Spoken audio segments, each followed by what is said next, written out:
Les prédateurs, eux, sont aux aguets. Mais dans les rivières, c'est un autre tueur qui fait la loi. À cette saison, ce gué est souvent emprunté par des troupeaux d'herbivores. Un modèle de prédateur si parfait qu'il sévit avec la même puissance depuis 60 millions d'années. Aux surprises, ces machines à tuer sont capables aussi de la plus grande délicatesse. Derniers survivants de l'âge des dinosaures, les crocodiles ont traversé le temps comme personne, grâce à leur combinaison gagnante, force, ruse et patience.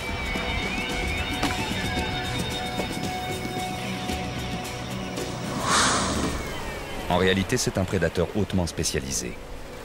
À une époque où les herbivores ne foulaient pas encore son sol, malgré des changements climatiques dévastateurs, malgré les hommes qui ont voulu sa peau, ils sont chez eux dans les grands fleuves comme dans les plus petits marigots. Toujours aussi primitifs, en apparence.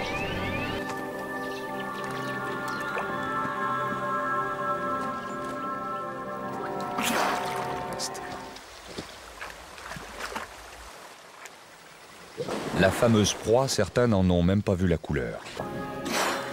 Avec ses narines très haut placées sur le museau, l'idéal pour adopter un profil bas. Un décor où il se dissout comme un mirage. Ils sont tellement affamés qu'il leur faudrait à chacun une gazelle entière.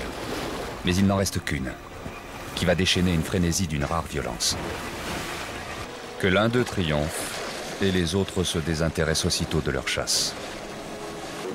Un zèbre sacrifié pour des dizaines d'autres épargnés. Ce n'est pas trop cher payé. Pendant ce festin, le reste de la troupe peut traverser sans risque. Mais un crocodile ne reste pas longtemps sur sa faim. Quant aux gnous, ils n'ont pas tous renoncé à étancher leur soif. Leurs dents sont faites pour déchiqueter, pas pour broyer.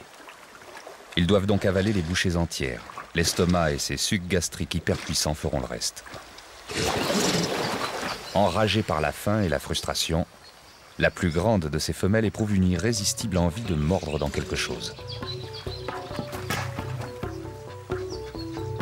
La plus petite relève la tête pour indiquer qu'elle se soumet.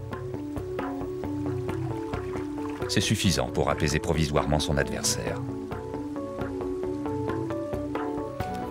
Mais si elle tient à sa peau, la petite a intérêt à quitter les lieux pour aller s'établir sur un territoire à elle.